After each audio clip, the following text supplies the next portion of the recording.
खास मुलाकात और खास मुलाकात में आज हमारे साथ हैं अम्बेडकर रामा में वरिष्ठ पत्रकार उत्तर प्रदेश से जेपी सिंह साहब। कई बार आप सुन चुके हैं और इनका विश्लेषण उत्तर प्रदेश के चुनाव और तमाम गतिविधियों को लेकर काफी सटीक होता है। चुनाव होने वाला है उत्तर प्रदेश में और उधर से जिन्ना भी आ चुके हैं। प्रधानमंत्री अब एक मंदिर का उद्घाटन करने वाले हैं। टीवी वालों ने पूरा एक तरफ जो है राम मंदिर और बहती हुई नदी और दूसरे तरफ झेवर एयरपोर्ट को दिखला रहे हैं और ऐसे लग रहा है जैसे किसी खास दल के प्रवक्ता हो। उस तरह से टीवी में पूरा डेटा आ रहा है कि अब सरकार तो बनी रही, रिपीट हो रही है। 41% वोट उधर आ रहा है, 33% अखिलेश यादव को आ रहा है और 14% दिखाया जा रहा है कि बसपा को आ रहा है। तो हवाई हाई फाई दुनिया से बाहर निकलकर चलते हैं जमीन की ओर और ये जानने की कोशिश करते हैं कि क्या उत्तर प्रदेश का यह चुनाव जेवर एयरपोर्ट और मंदिर पे लड़ा जाएगा, जिन्ना पे लड़ा जाएगा, क्या कि जो जमीनी हकीकत क्या है, किन मुद्दों पर लड़ा जाएगा, तमाम बात जानने की कोशिश करेंगे। सर स्वागत है आपका अम्बेडकर रामा में। जी नमस्कार। नमस्कार सर, कैसे हैं आप? जी ठीक है। तो क्या चल रहा है सर उत्तर प्रदेश में? टीवी पे देखता हूँ कभी कभी तो झमाझम जो है सरकार बनवा रहा है। देखिए अभी अभी अगर आप जी किसी भी चैनल पर अगर मेरठ लाइव आ रहा हो जहां जयंत चौधरी और अखिलेश यादव की संयुक्त सभा चल रही है, जी इतना अपार जन समूह है कि आपको लगेगा कि मतलब कितने लोग हैं, मतलब कितनी गिनती करें मुंडियों की। जी और ये मुंडियां खड़ी हैं, वो कुर्सी पर बैठी वाली मुंडियां नहीं है। अच्छा कुर्सी आजकल कुर्सी इसलिए लगाई जाती है ताकि भीड़ जो है वो कम लोगों में ज्यादा दिखाई पड़े। जी अब एक और इनकी जनसभाओं में अपार जनसमूह उमड़ रहा है और दूसरी ओर प्रधानमंत्री, मुख्यमंत्री, उप मुख्यमंत्री, इनकी सभाओं में 95% कुर्सियां खाली हैं। जी अब आप ये बताइए, खाली कुर्सी पर अगर जनसमूह आपके साथ नहीं है तो ईवीएम में वोट आपका कहां से निकलेगा? तब तक नहीं निकलेगा जब तक आप ईवीएम में हेरा फेरी न करें। हाँ, जादुई जादुई मंत्र। 95% कुर्सी खाली होने का रिजल्ट ईवीएम में भी दिखाई पड़ेगा। जी और जयंत चौधरी और अखिलेश यादव की जो जनसभा हो रही है उसकी भीड़ भी ईवीएम में दिखाई पड़ेगी। जी इसलिए ये जेवर एयरपोर्ट कहें या चाहे मंदिर का उद्घाटन कहें या जो भी कहें, जी आपको मैं फिर एक बार पहले भी कह चुका हूं, अभी भी कह रहा हूं कि योगी सरकार को केंद्र की सरकार ही जो है हरवाना चाहती है। और अच्छा बाकायदे 2 खेमे हो गए हैं मुख्यमंत्री और अमित शाह के साथ।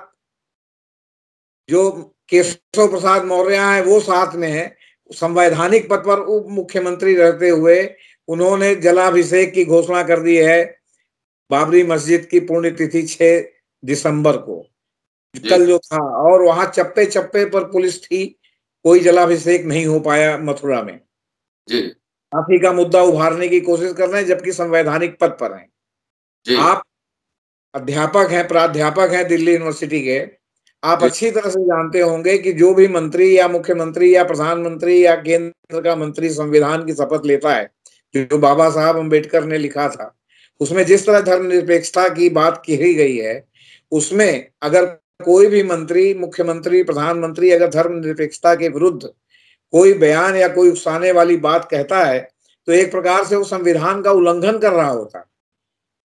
जिस तरह आपके कई देशों में या पाकिस्तान में इस निंदा कानून है, उस तरह यहाँ पता नहीं क्यों लिबरल छोड़ दिया गया है कि संविधान की आलोचना करने वाले भी प्रधानमंत्री, मुख्यमंत्री, डिप्टी चीफ मिनिस्टर और मंत्री बन सकते हैं, जबकि संवैधानिक पद पर बने रहने वालों के लिए संविधान की अवहेलना बिल्कुल बर्दाश्त नहीं की जानी चाहिए और तुरंत बर्खास्तगी का प्रावधान होना चाहिए। अभी आपको प्रसंगवश उत्तर प्रदेश के चुनाव की बात हो रही, लेकिन अब प्रसंगवश हम इसमें एक बात और जोड़ना चाहते हैं।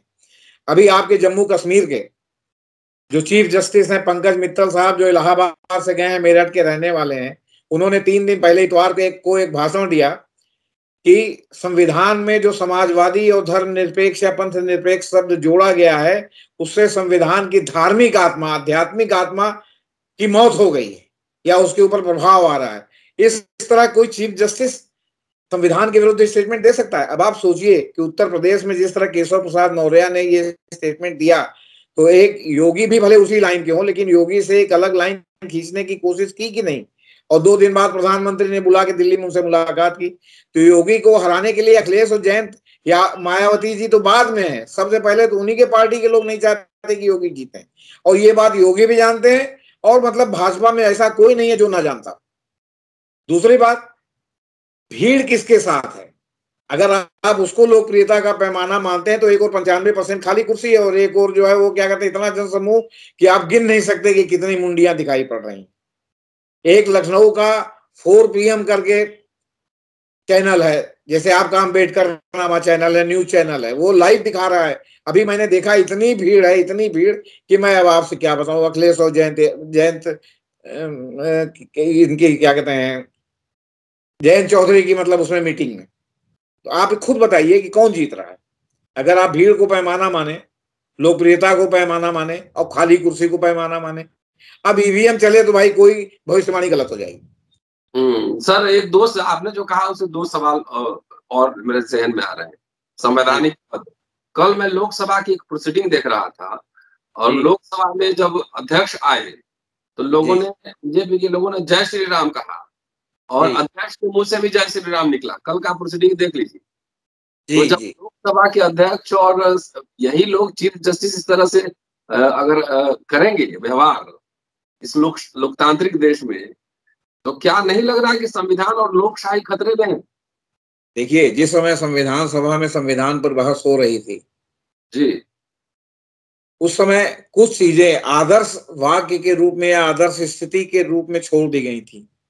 और कोई भी कानून बनता है तो आदर्श स्थिति मान के बनता है कि समाज में आदर्श स्थिति है, जबकि आदर्श स्थिति होती नहीं है। नतीजा होता है कि कानून भी फेल होता है, कानून के में लूप होल्स भी निकलते हैं। अब जैसे कि शपथ ग्रहण है, तो जो मंत्री और वो लोग हैं जो शपथ ग्रहण करते हैं, तो शपथ ग्रहण में आप उनको छूट देते हैं कि वो ईश्वर के नाम पर शपथ ग्रहण करें कि संविधान के नाम पर शपथ ग्रहण करें।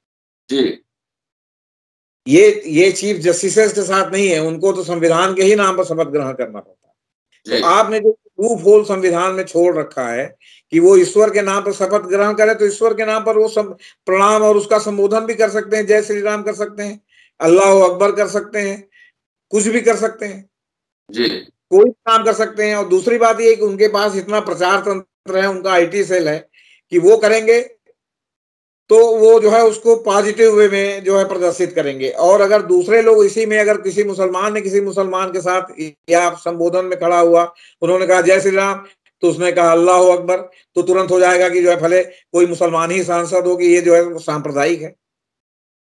कोई जो क्या कहते हैं गॉड का नाम लेगा तो कहेंगे कि ये सांप्रदायिक है, ये जो है क्रिश्चियन है, ये जो है वो क्या कहते हैं उनका नाम ले रहा है। लेकिन ये श्री राम का नाम लेंगे तो कोई सांप्रदायिकता नहीं होगी।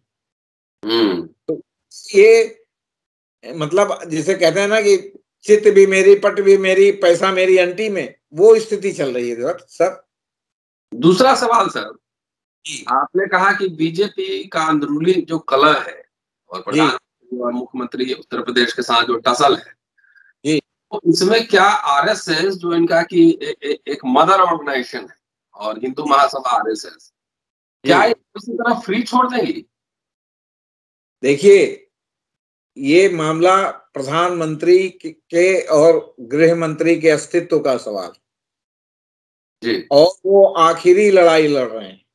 क्यों? क्योंकि जब उत्तर प्रदेश में उन्होंने प्रयास किया कि योगी आदित्यनाथ को या तो बदला जाए या उनकी नाक में नकेल लगाई जाए, और आरएसएस ने ऐसा होने नहीं दिया।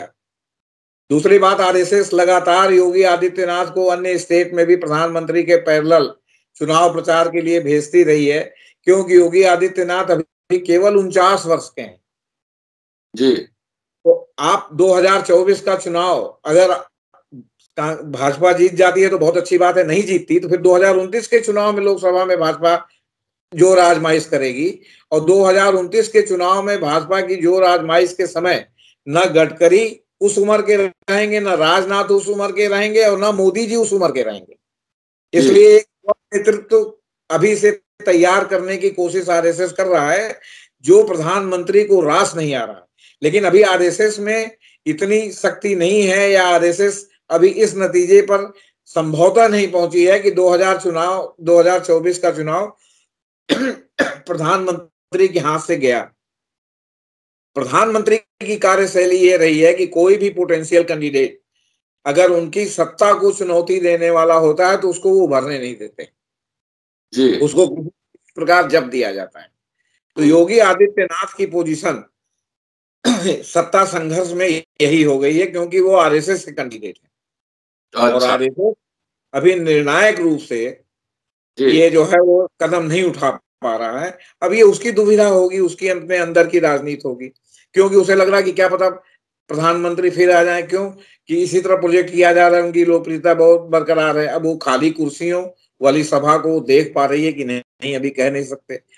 अभी उत्तराखंड में जब ये भी तमाम घोषणाएं करने गए थे तो इनकी 95% 80% सीट कुर्सियां खाली पड़ी थी। आप सब किसी चैनल ने नहीं दिखाया, सोशल मीडिया में कई लोगों ने उत्तराखंड के चैनल पर डाला। अब इसको क्या कहेंगे आप बताइए, अगर आपके साथ जन नहीं है। अब आप और एक सुनिए, अभी लेटेस्ट बनारस में 13 तारीख को काशी विश्वनाथ मंदिर के नए परिसर का लोकार्पण प्रधानमंत्री करेंगे, उसका जीर्णोद्धार किया गया है वगैरह। लेकिन वहां ज्ञानवापी मस्जिद भी है। प्रशासन ने चमचागिरी में ज्ञानवापी मस्जिद को गेरुआ रंग में रंगवा दिया था और ये मामला मीडिया में उछल गया।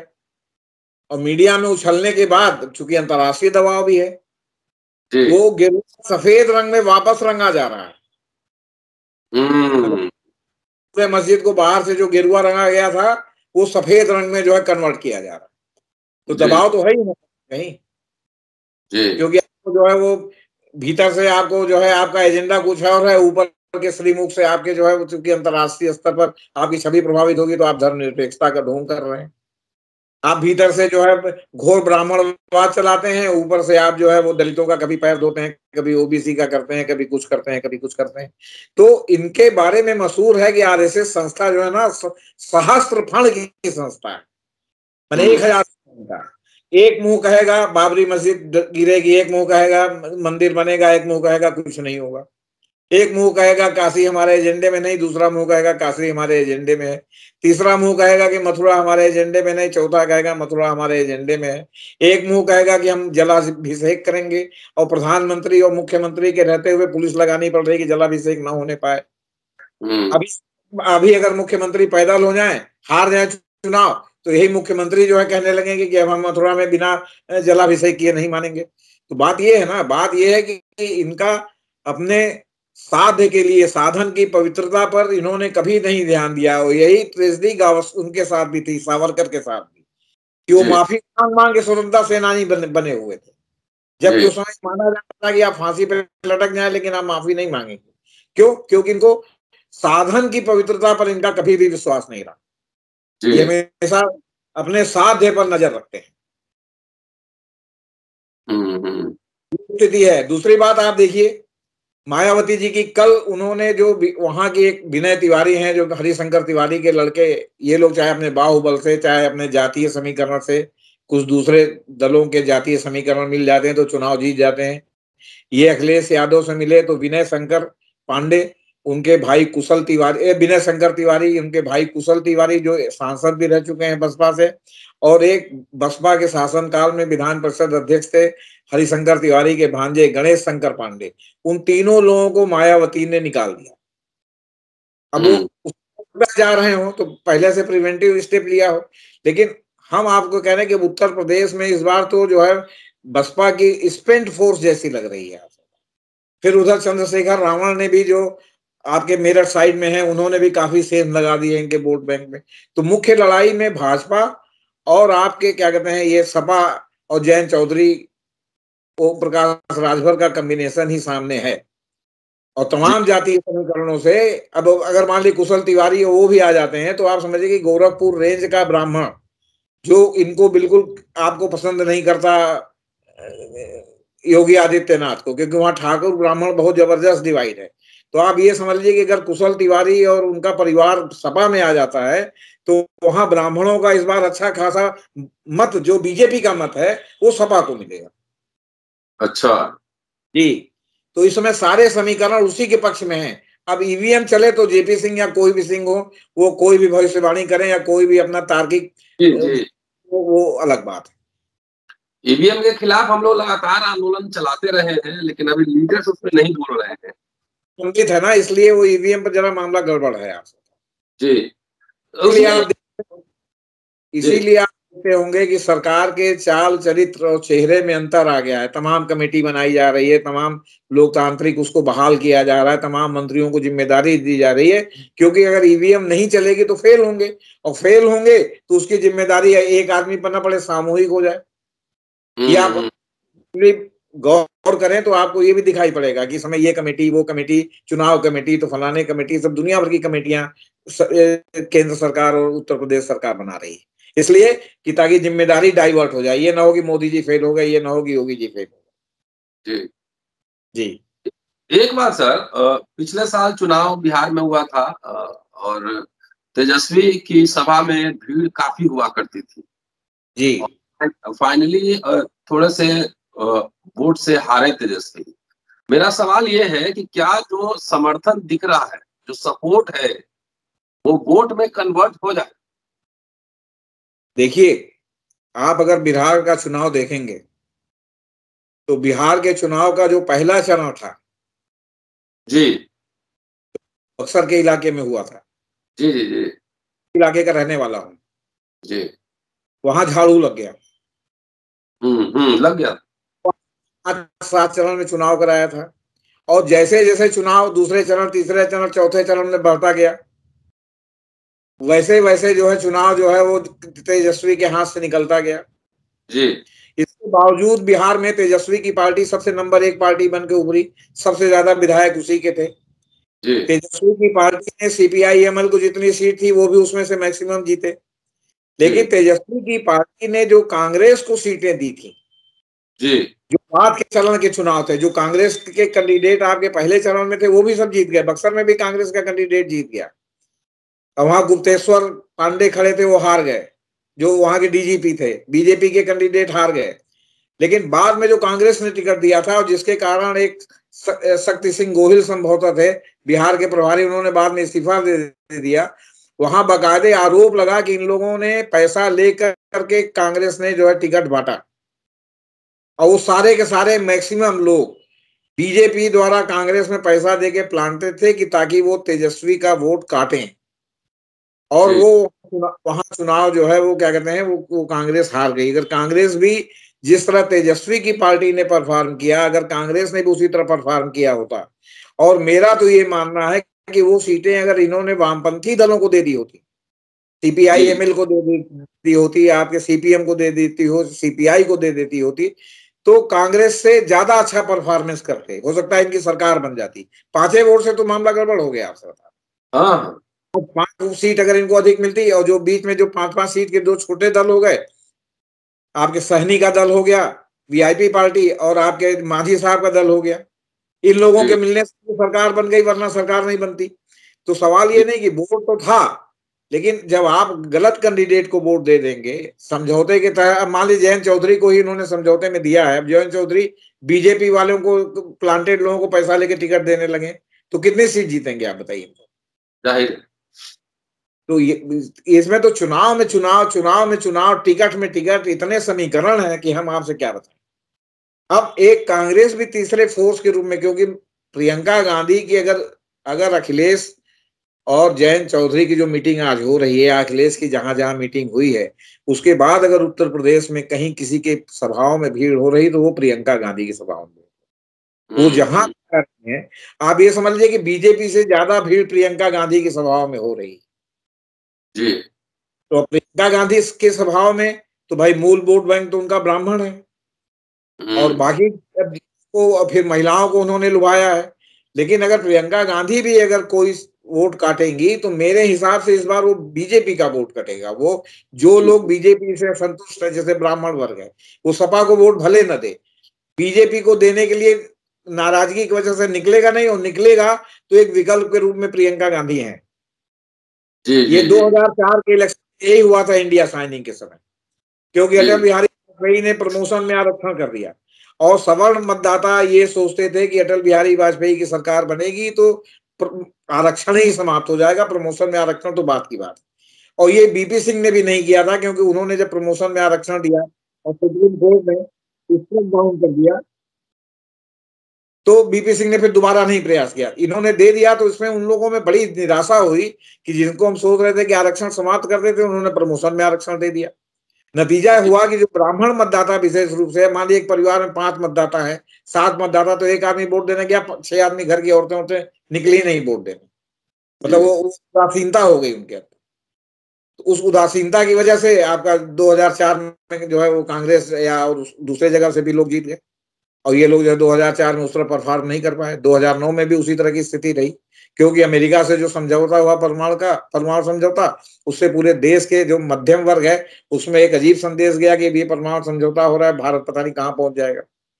उसका लेफ्ट विरोध किया, लेफ्ट का सफाया हो गया। आप देख रहे हैं बंगाल में ये परमाणु समझौते का सब सफाया है, आप जान लीजिए। जी जी जी, वो जमीन खसकी रह गई। हाँ, तो इस तरह जो है वो इन्होंने समझौता कर लिया। लेकिन अब 2000 जो दूसरा वाला जो आया, तो एक तो आर्थिक उदारीकरण पर जो लोग भी इसके पैरवीकार हैं, जैसे मनमोहन सिंह है, इस बात पर बात करने के लिए तैयार नहीं है कि आर्थिक उदारीकरण भी मध्यम अर्थव्यवस्था की तरह फेल होने वाला सिस्टम है।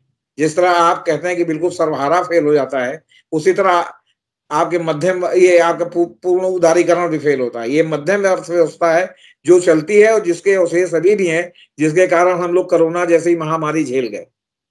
अगर पूरी तरह जो है उदारीकरण हो जाता तो कोरोना महामारी हम नहीं झेल सकते थे। जी, क्योंकि किसानी थी, खेती था, खेती का अनाज था, जिसकी वजह से सब लोग झेल गए।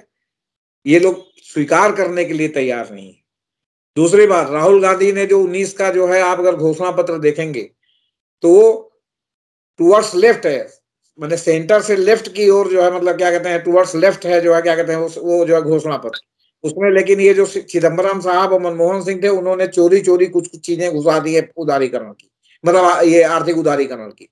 तो सवाल इस बात का है कि आपकी जितनी जनसंख्या है, जितना ये है, इसमें तो आपको ये तय करना पड़ेगा कि आपके लिए क्या सूट करता है।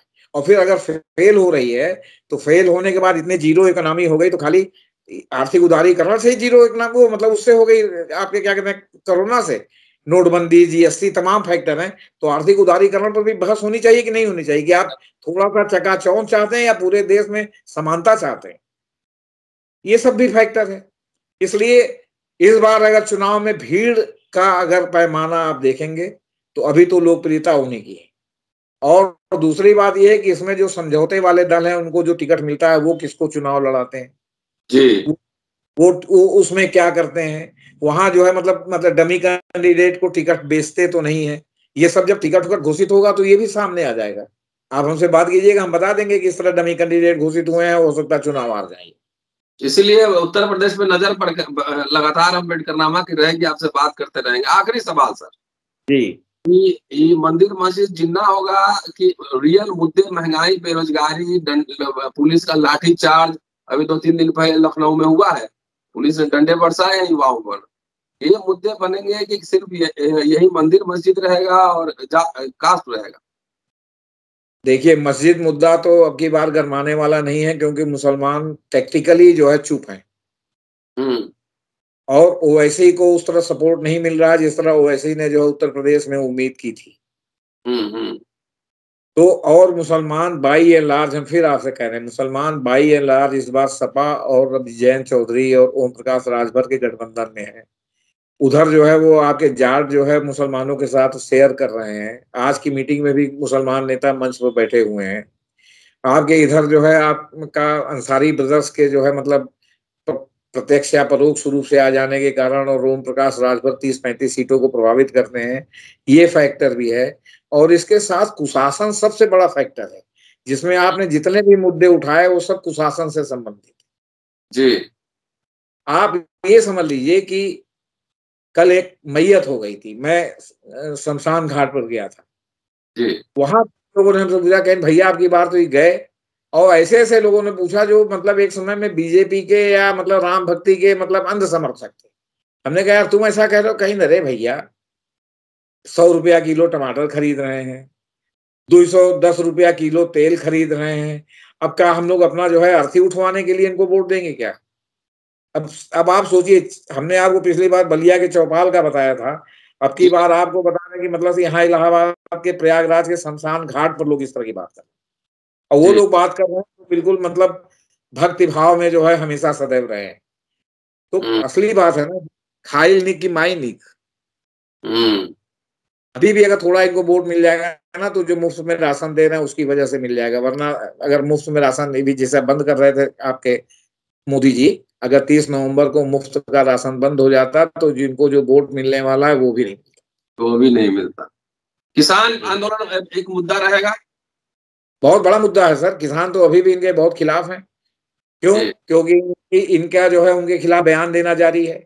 इनका जो है कोई सहानुभूत पूर्वक जो मरे हैं उनको मुआवजा देने पर विचार नहीं कर रहे हैं। एमएसपी के लिए इन्होंने जो है वो 5 लोगों की वो कहा, 5 लोगों का नाम उन्होंने भेज दिया, 3 दिन हो गया, अभी तक उनके पास इन्होंने कोई खबर नहीं दी। चौथी जो है, कुल मिला के जब आप वापस ले रहे थे तो आपको उसमें विशेषण लगाने की क्या जरूरत थी कि कुछ किसान जो है इसके विरुद्ध थे, नहीं तो ये बड़ा अच्छा था। अरे जब आप वापस ले रहे थे तो कुछ किसान कह के आपने किसानों का अपमान किया। ये सारे मुद्दे हैं। और फिर भले पूर्वी उत्तर प्रदेश और पश्चिमी उत्तर ये और बिहार में किसान आंदोलन ना हुआ हो, वहां जोत कम होने के कारण या होने के कारण, लेकिन अभी हमारी जानकारी के अनुसार यहाँ से काफी बड़ी संख्या में बीच बीच में लोग जाकर किसान आंदोलन में शिरकत करते रहे। अलग से उन्होंने भले न किया हो, लेकिन किसान आंदोलन में जो लोग बैठे थे तो कोई 5 दिन बैठता था, कोई 10 दिन रहता था, कोई 7 दिन रहता था, कोई 3 दिन रहता था। इस तरह बड़ी संख्या में पूर्वांचल और बिहार के किसान भी किसान आंदोलन में शामिल थे। कोई सिंधु बॉर्डर पर था, कोई दूसरे बॉर्डर पर था, कोई तीसरे बॉर्डर पर। आखिरी इसलिए सवाल, का मुद्दा रहेगा। आखिरी इनको सवाल। अगर किसानों का ये वोट लेना चाहते हैं तो ये तत्काल से फौरन जो भी उनके सब मांगे हैं उनको तत्काल जो है जैसे इन्होंने वापस लिया वैसे पूरा करें, और विशेषण न लगाएं कि वो बड़ा अच्छा था। अधिकतम है कि कहे कि भाई अब वो जो बात खत्म हो गई अब उसको रहने दिया, हटाइए। पहले आपने एक बात कही थी, जी उसी से एक सवाल जुड़ा हुआ है, रिजर्वेशन इन प्रमोशन। जी अबाध निजीकरण हो रहा है, आरक्षण की धज्जियां उड़ाई जा रही है, आरक्षण खत्म। जी उत्तर प्रदेश में चाहे कोई भी पार्टी हो, बीजेपी जी को छोड़ दीजिए, क्या उनके एजेंडे में अखिलेश हो, मायावती हो, ओम प्रकाश राजभर हो, उनके एजेंडे में ये अबाध निजीकरण, ऑल्टरनेटिव एक इकोनॉमी और अबाध निजीकरण रोकना, आरक्षण को लागू करना, सोशल जस्टिस इंश्योर करना, ये किसी एजेंडे में है? लग रहा है कि यदि सरकार आएगी तो ये सब होगा। देखिए 2016 के एजेंडे में, राहुल गांधी के एजेंडे में, ये 2016 का जो उनका घोषणा पत्र है उसको फिर से ठीक से पढ़िए। आपको 2016 के घोषणा पत्र में बहुत चीजें मिलेंगी। अब रातों बिरात तो ये हो नहीं सकता। जी दूसरी जी। बात, ये जो मुद्दे हैं कुछ, इनमें से ये मुद्दे राज्य के चुनाव के लिए नहीं है। जैसे प्रमोशन में आरक्षण, ये केंद्र को ही करना है। अब इन्होंने राज्यों को सौंपा है कि आप जिसे चाहे दलित बना दें, जिसे चाहे पिछड़ा बना दें। नहीं तो ये था कि ये भी जब ये पास करके भेजते थे तो वहां राष्ट्रपति के यहाँ से लटक के रिजेक्ट हो जाता था, किसी को इसमें से उसमें या उसमें से इसमें करने में। तो कुछ मुद्दे राष्ट्रीय हैं, जैसे प्रमोशन में आरक्षण राष्ट्रीय है, निजीकरण राष्ट्रीय है, ये स्टेट के उसमें नहीं है। तो इसलिए बहुत सी चीजें ऐसी हैं जो 2024 के चुनाव में मायने रखेंगी। और जिस तरह 2019 का घोषणा पत्र हमने राहुल गांधी का देखा था, उसका ठीक से इन्होंने प्रचार नहीं किया, और उसमें इन्होंने डॉक्टर मनमोहन सिंह और जो चिदम्बरम जैसे अमेरिकी लॉबिस्टों को शामिल कर लिया था, भले श्रद्धा से ही शामिल किया हो। तो इसलिए सबसे बड़ी बात आपको बताएं कि आज की डेट में ये है, सभी पार्टियों ने आंतरिक संवाद बंद कर दिया है। पहले सम्मेलन हुआ करते थे 3 दिन 5 दिन के, तो राजनीतिक प्रस्ताव पर बहस होती थी, सबको मौका मिलता था, कार्यकारिणी में बहस होती थी। अब तो जो साहब कहें वही सही, चाहे जिस पार्टी है साहब। हो गया। हमने तो राहुल गांधी को एक भेजा था मैसेज कि आप कह रहे हैं कि आप अडानी के विरुद्ध हैं, और आपकी राजस्थान सरकार और भूपेश बघेल की सरकार अडानी को रियायत पर रियायत दिए जा रही है, इसलिए आपकी कहानी विश्वसनीय नहीं लगती और लोगों को लगता है कि मामला डुप्लीकेट है। आपने घोषणा अलग मैसेज भेजा था कि आपने घोषणा पत्र में टुवर्ड्स लेफ्ट जो है आपने रखा, जो नेहरू जी की पॉलिसी थी, लेकिन लेकिन उसमें जो है वो चोरी से जो है किसानी में जो है घुसा दिया कि आवश्यक वस्तु अधिनियम में संशोधन करेंगे उचित। तो कौन सा संशोधन करेंगे? वही संशोधन तो भाजपा ने कर दिया जिसका आप विरोध कर रहे हैं। आपने कहा कि उदारीकरण बहुत अच्छा था, तो आर्थिक उदारीकरण अच्छा था तो सेंटर की ओर क्यों जा रहे हैं, क्यों आर्थिक उदारीकरण छोड़ रहे हैं आप? इसके लिए जब तक आप अपने यहाँ आंतरिक संवाद नहीं करेंगे, एक एक दिन का बुला के और सब लोगों को ग्रुप 23 से लेके सारे लोगों को नहीं सुनेंगे और फिर कोई निष्कर्ष नहीं बनाएंगे ताकि बिल्कुल क्लियर रहे कि आपकी पार्टी लाइन क्या है, जाहिर तब तक कैसे पता चलेगा कि जो है मतलब आप किस दिशा में जा रहे हैं, या आपकी जो है का राजनीतिक प्रस्ताव क्या होगा या आर्थिक प्रस्ताव क्या होगा, या वन फाइन मारने आप उठेंगे जो आपके मुखार बिंदु से निकल जाएगा वही मान्य हो जाएगा। 10 आदमी मानेंगे, 10 आदमी नहीं मानेंगे, और इस तरह की पॉलिसी तो बिल्कुल नहीं मानेंगे, क्योंकि जो पूंजीपतियों के जो है लॉबिस्ट हैं उसमें प्रणब मुखर्जी भी शामिल थे। उनको प्रधानमंत्री इसीलिए सोनिया गांधी ने नहीं बनाया क्योंकि वो अंबानी के जो है मतलब बिल्कुल एकदम गोद में बैठे हुए थे, इसलिए उनको प्रधानमंत्री नहीं बनाया। मनमोहन सिंह को बनाया तो मनमोहन सिंह के साथ था जो आदमी विश्व बैंक का कर्मचारी हो उसको प्रधानमंत्री बनाएंगे तो आपकी इकोनॉमी को किधर ले जाएगा? जो विश्व बैंक है ले जाएगा, विश्व बैंक का वो कर्मचारी रहा है, उसकी आइडियोलॉजी में कोई फर्क नहीं है। आप 130 करोड़ के देश हैं, अब आप विश्व बैंक के डायरेक्शन से चलेंगे तो 130 करोड़ में हो सकता है 25 करोड़ 30 करोड़ लोग बहुत हो, तो 100 करोड़ तो बिल्कुल हमेशा हैंड टू माउथ ही रहेंगे या बिलो पॉवर्टी रहेंगे।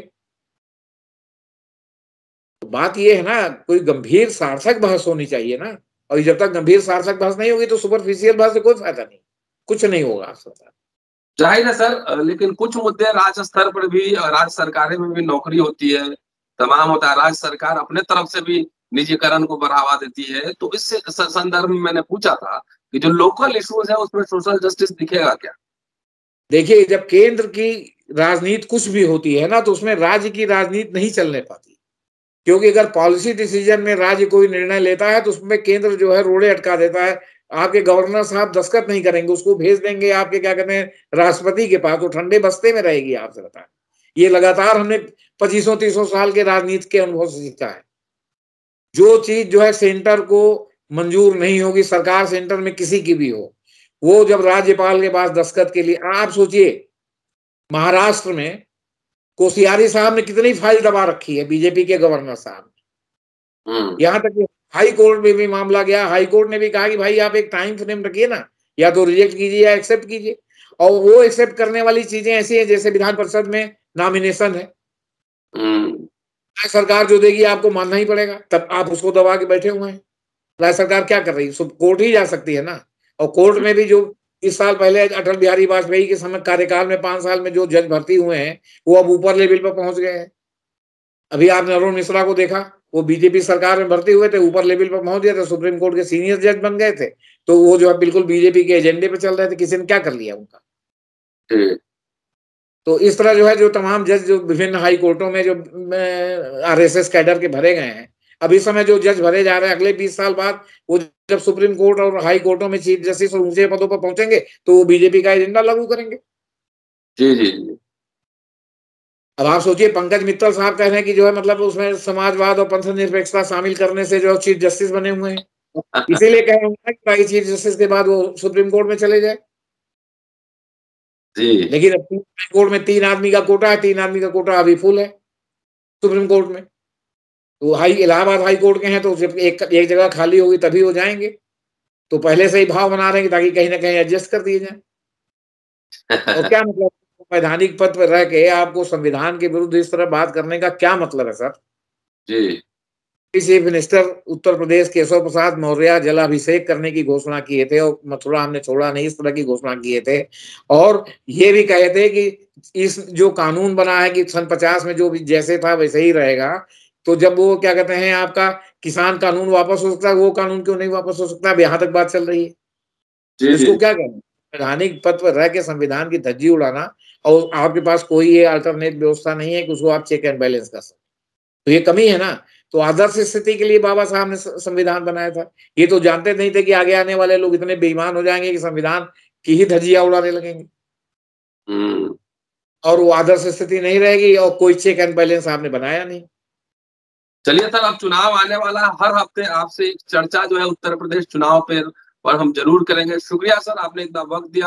और दोस्तों, अम्बेडकरनामा देखते रहिए, पूरा वीडियो सुनिए और उत्तर प्रदेश चुनाव पर सबसे सटीक विश्लेषण अम्बेडकरनामा पर आपको मिलेगा। शुक्रिया सर। नमस्कार।